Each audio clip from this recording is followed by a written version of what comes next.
Welcome, everybody, to Bring on the Shovel. I know where this goes.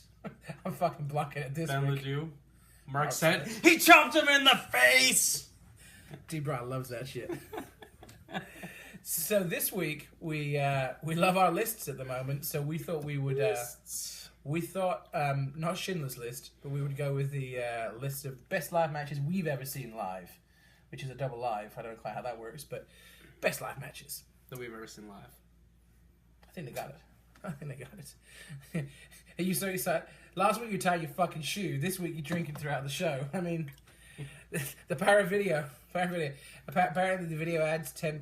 That's just the fucking can of Red Bull. It's going to do that for you, buddy. So,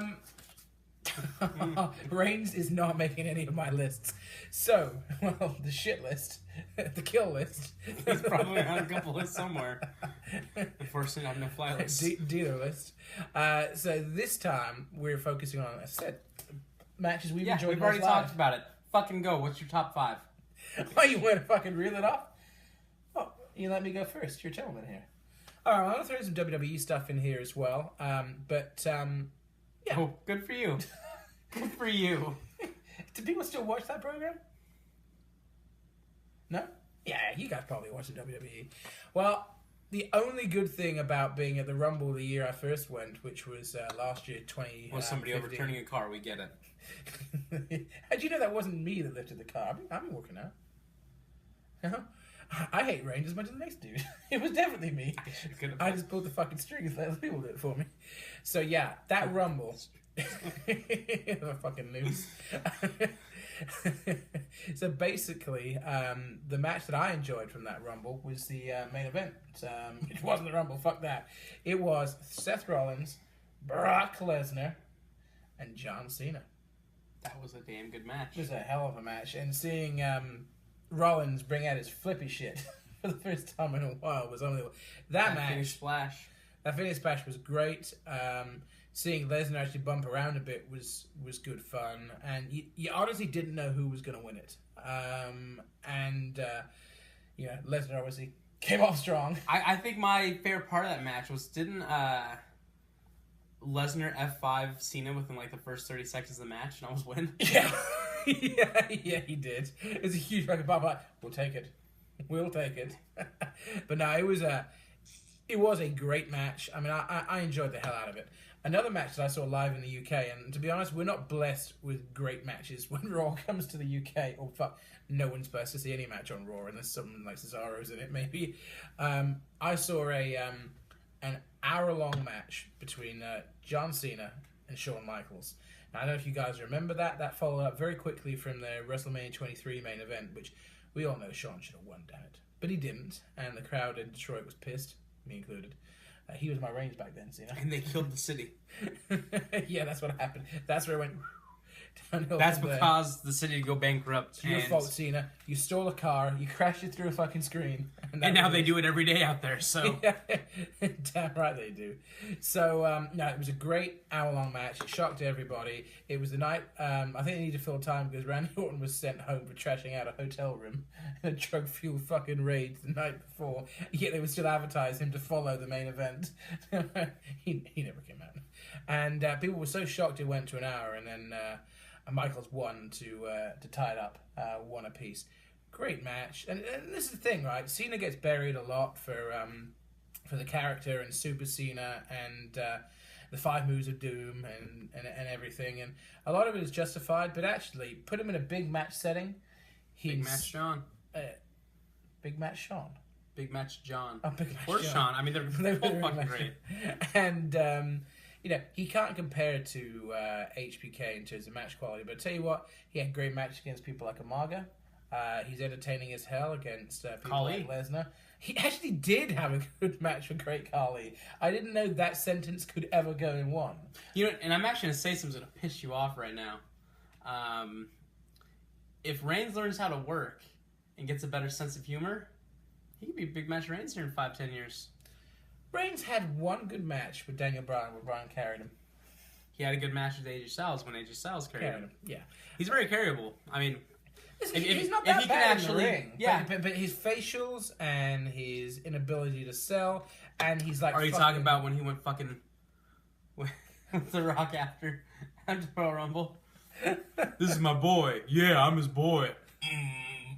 I thought more cases like when Lesnar smacked him in the mouth, he fucking just like fucking smiled. And listen, you're not like Chris Hero fucking smiling because you enjoy pain. You're smiling because you're a goofy fucking can't sell. So you take that out, and and the thing is, he has no sense of humor, which makes him real fun to bully. Let's be honest, he's great winding that son of a bitch up. He loves seeing me third row and just fucking giving him the bird. He fucking hates it. And I love it because he reacts to it. It's great fun. But moving on. Yeah, okay, we have kind of buried him. You see, you brought him into it. You started me on my Reigns flow. You know, this is what gets me up in the morning, my hatred. Another match that I really enjoyed is not WWE, but was the Young Bucks versus the Motor City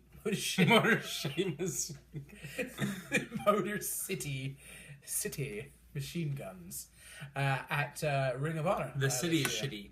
The city is great. The team is great. And it's been a long time since we've seen them do stuff together. Like they hadn't.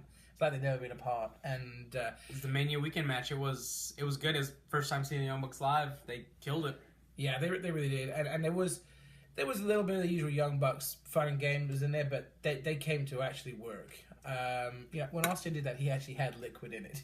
Really, I was trying to get the last strips out. You looked like you were trying to just like you were the glory hole the other night. Fuck you.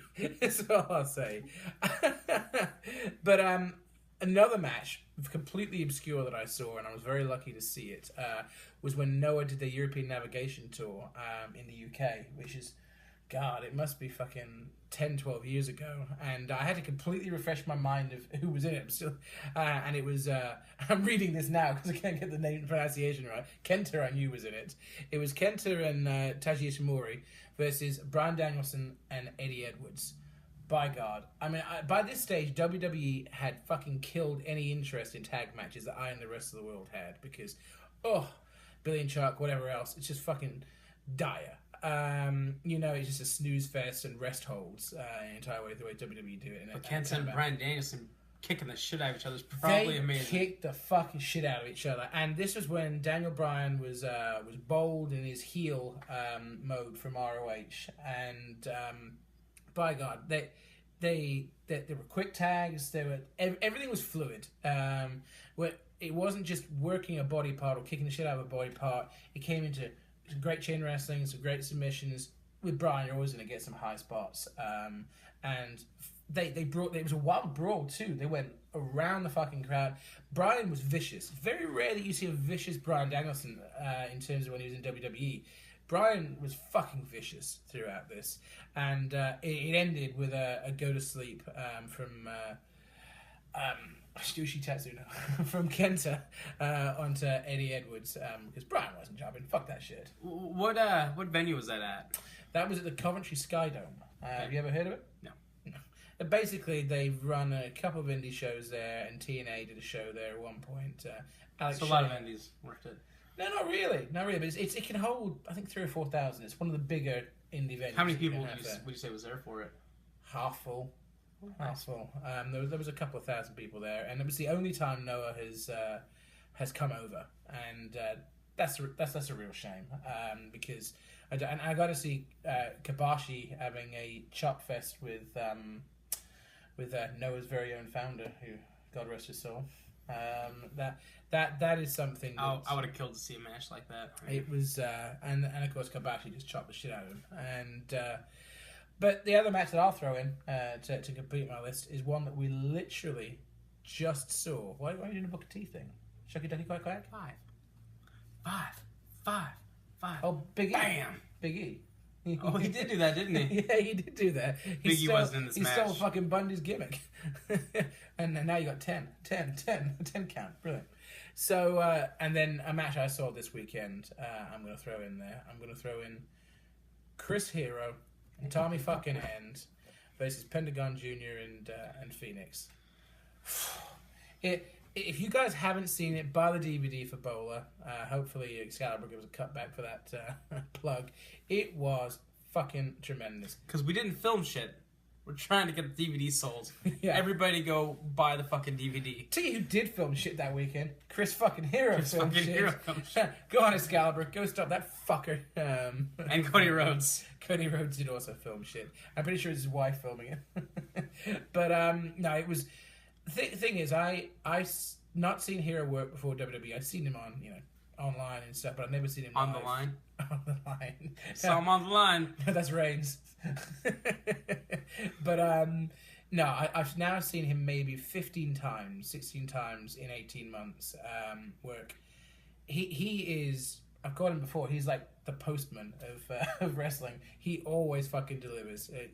I should probably call him like the pizza delivery man because that would fit a little bit better. But he always delivers, and his matches are hard hitting. I mean, fuck me, in that match, he did a Hurricane Rana.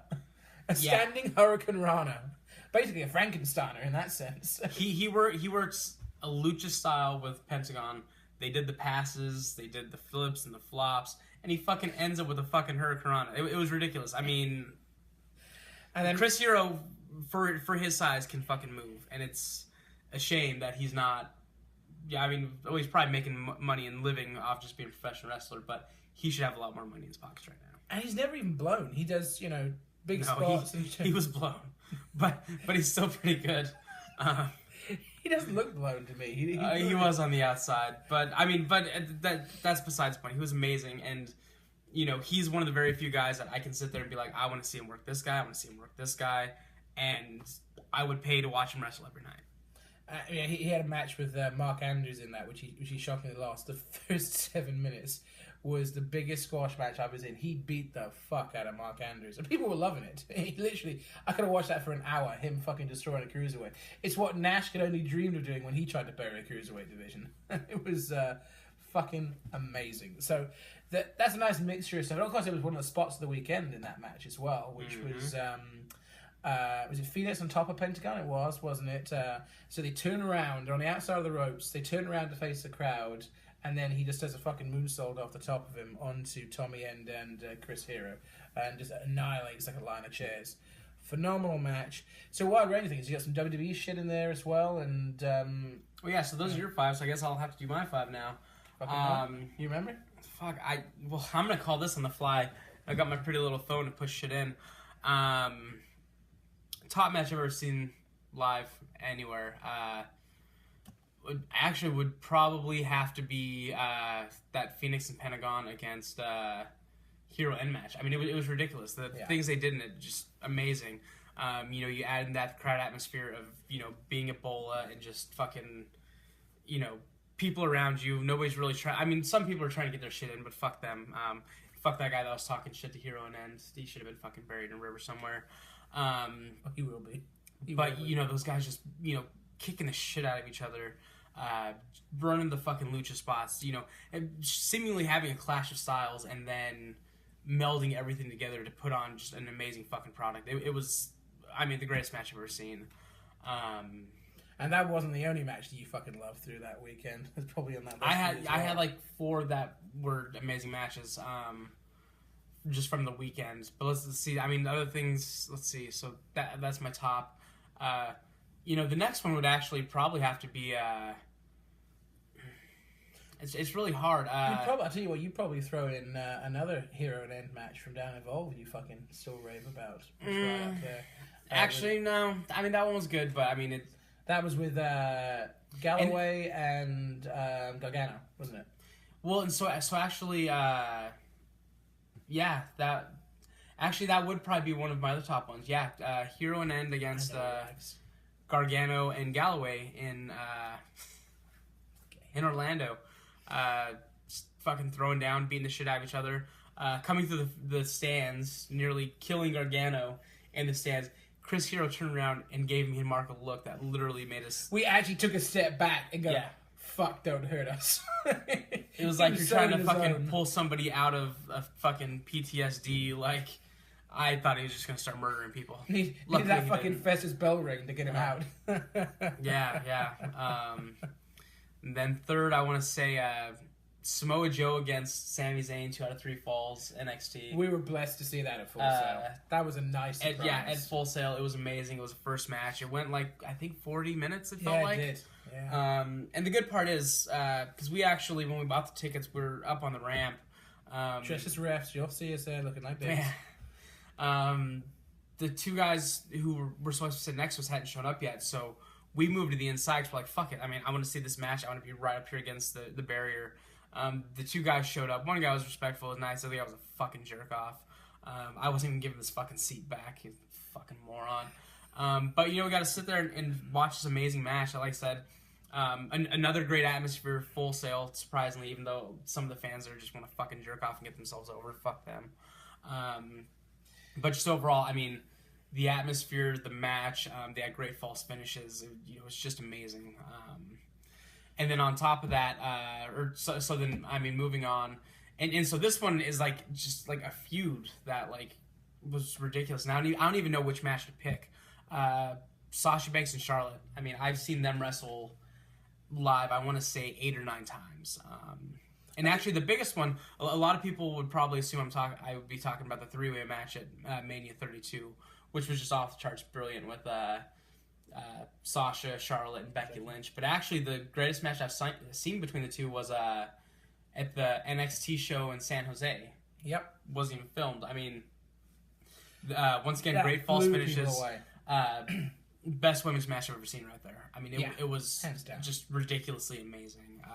I mean, there's no way to check it out. That that is very much a live match that, hopefully somebody recorded it. It'll pop up someday. I think WD did record it, and Monday will end up on a hidden gems thing. Very well could. I mean, it was just a great match.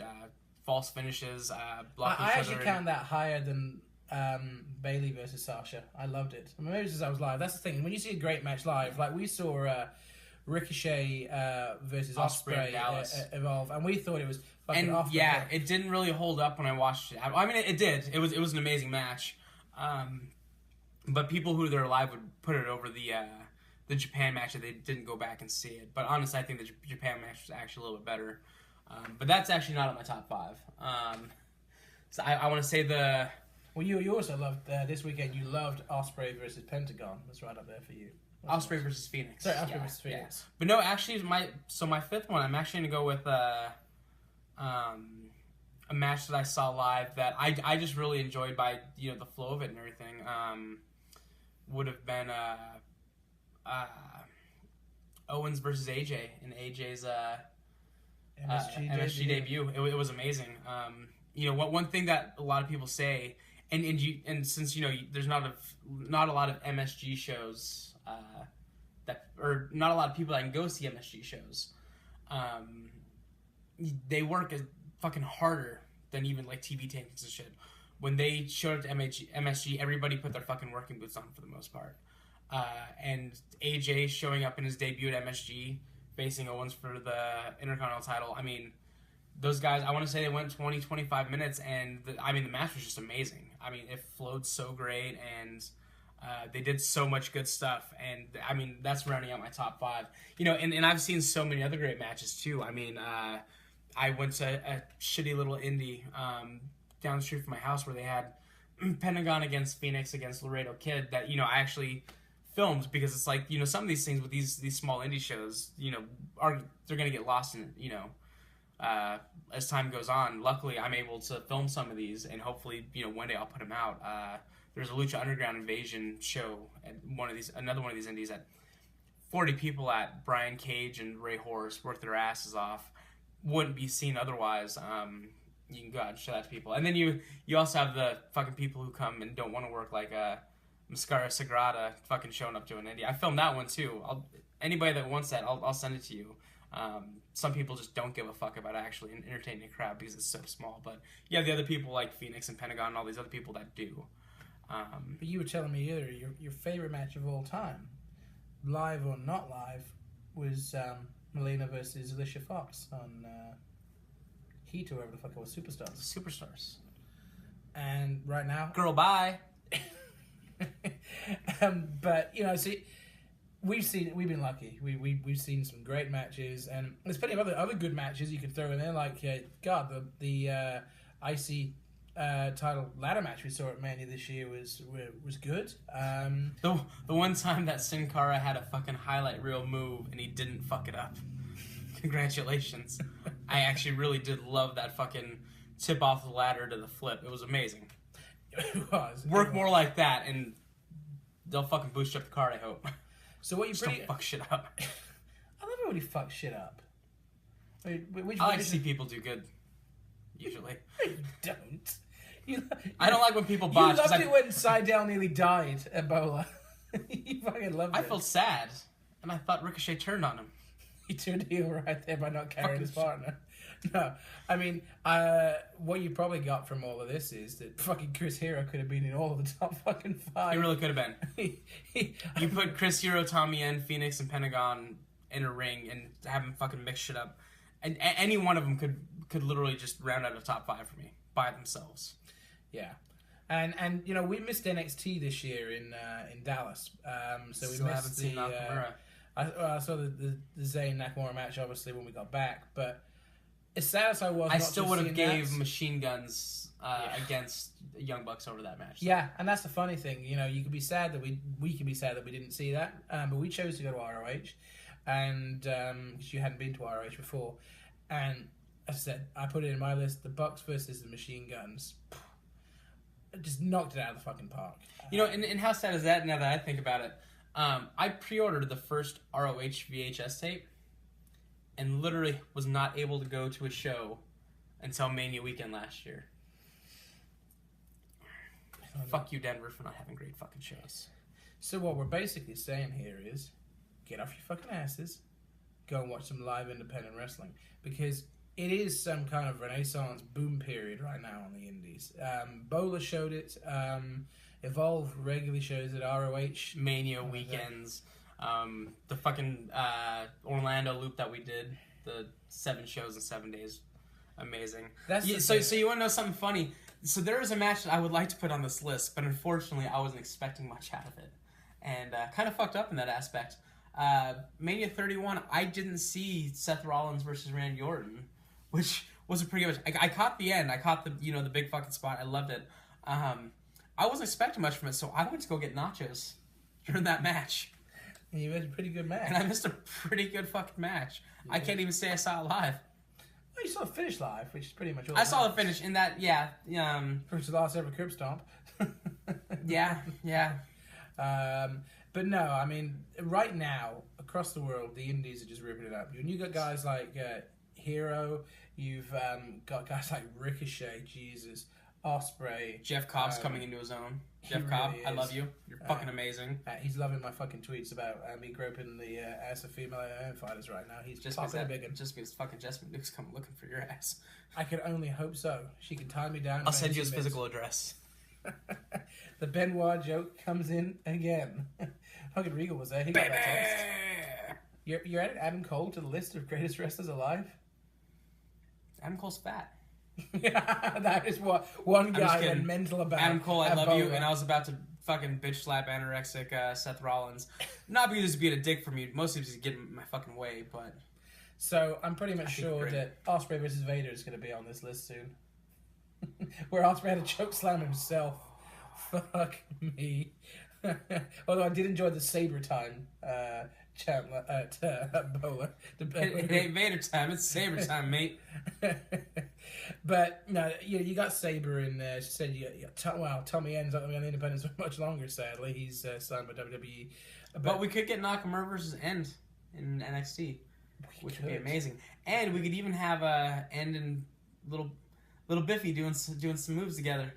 It'd be pretty nice. Haven't we seen that? We said it Evolve Biff versus Tommy End. I think we did. Yeah, we did, and it was good. It was good. So basically, go to your local promotion, go and watch independent wrestling, and if you go to Mania Week, and you know what? And if your local promotion shit, travel. I mean, it's the best thing to do. Best part of Mania Week for me is the shows other than the WWE shows. I'm a huge WWE fan over anything else, but Jesus, I prefer the independent wrestling more than anything else. The Evolve shows, every time we've been, have been the best shows of the weekend. Yeah. I mean, honestly, going into Orlando next year, I I don't even know. I mean, obviously I'm gonna go to Mania, but I'm gonna buy a shit ticket just so I can support those indies a little bit better. I mean, defend indie wrestling. Defend. It is glorious. You know, I mean, looking at Dallas, Ospreay, Ricochet, Young Bucks against Machine Guns, Leo Rush against Jay Lethal. Leo Rush against Chris Hero. No, Yehai, sorry. Yehai, sorry, against Chris Hero. Racist. How high is he? Catch Point against Galloway and Gargano. I mean, there was just, a ridiculous amount of amazing matches that you could pay less than $50 to see. Why give your money to the show that we saw at AT&T Stadium when you could give it to Chris Hero or somebody else? I'm going to buy the cheapest ticket I can to Mania because I don't give a fuck about it, and then spend the majority of my time at the downtown Orlando Rec Center buying merch. Trying to get a ring post to attack Andrea with. Oh, she won't be there. No, she ain't working. She's tied up in my basement. But anyways, so go ahead and tell us about some of your favorite matches you've seen live. I mean, I love hearing about this stuff. You know, talk about the aura of, you know, the arena you're at. You know, what you enjoyed about the match. At I Fight Giants. At Bring On the Shovel. And if you got some video footage or anything like that, or YouTube links to some matches that you love, send it all on over. We'll retweet them. Yeah. And yeah, give us your list. You know, coming up, we're going to be discussing things like Mount Rushmores of wrestling and things like that. Send us your views, lists you want us to do, people you want us to fucking bury. Probably Reigns all the way through. We could do a podcast and just burying that fucker the entire way through, but he's doing a good job of burying himself. So we probably don't have much work left to do on that. And hey, upcoming trips for us, we're doing Tokyo in January. For Wrestle Kingdom? You said WrestleCon the other night. We're going to Japan for WrestleCon. Really? And like I said, we're doing Orlando. Sadly, Jimmy Snuka's no longer going to be at WrestleCon. So the GoFundMe that I started to get all the autographs from Jimmy Snuka is going to get 308 by 10s and have him sign saying I did it and send it over to the Attorney General or whoever the attorney's office is that's prosecuting him.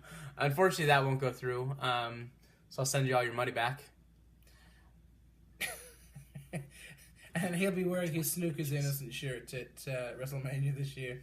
So, so from Bleeding Gums, Ben Ledoux, from me, Mark Sennett, I guess we'll see you next time if you could be asked to listen to this shit.